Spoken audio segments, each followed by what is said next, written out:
Book 15 out of 52.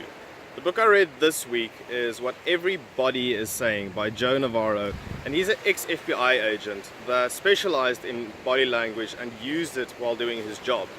What made this book very interesting is that Joe went down to basics when he's talking about body language. He said most human beings have three basic responses. It's fight, flight, or freeze.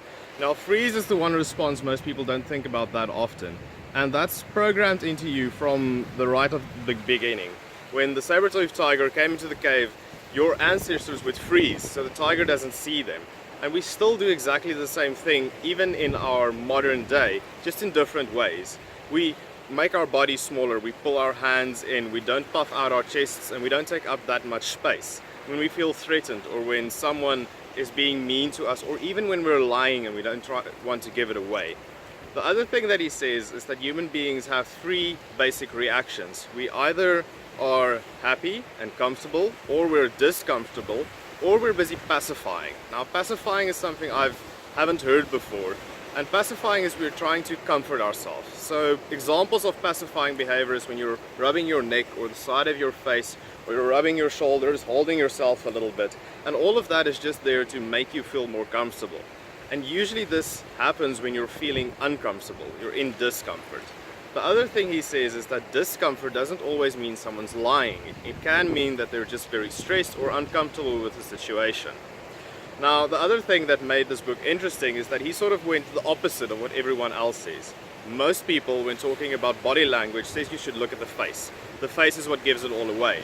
But what he says is that we're all social beings, and we've become very adept at controlling our facial expressions, and we're very good at lying with our faces. But we're not that good at lying with the rest of our bodies from the neck down.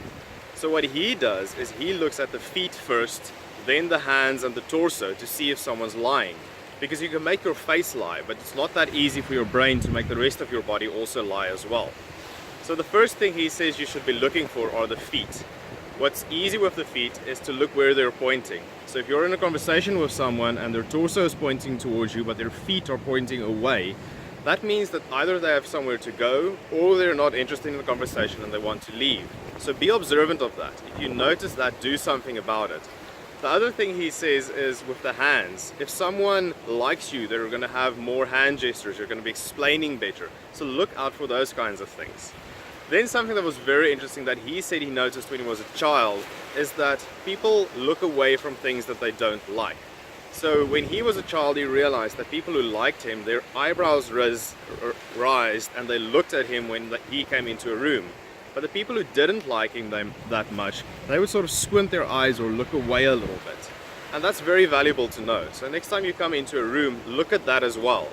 And then the last thing that's useful for you to know is the torso and to look at that. So what he says he does is when he meets someone, he goes to them, gives them a firm handshake, makes eye contact, and then steps away a little bit, sort of one step away. And if that person stays in exactly the same place, he knows that they're neutral towards him. If they step towards him, they like him, and if they step away a little bit, they're not as fond of him. So that's a very easy way to gauge that, just by a person's space and how far away they stay from you. So body language is something I suggest for anyone to read about. It's very useful in social and in work circumstances. This is a very cool book. It's very detailed in terms of breaking the body down from the bottom up, all the different feet, all the different hand gestures, what this means, what it means when someone clasps their hand, thumbs out, thumbs in the pockets. There's a lot of little detail that he goes into. That's very fun. You'll be going out to the next dinner, observing the couples at the next table, and you'll be loving it because you'll be seeing all the little subtle things they're doing with their bodies. I hope you guys enjoyed the summary. I'll be back next week with my next book.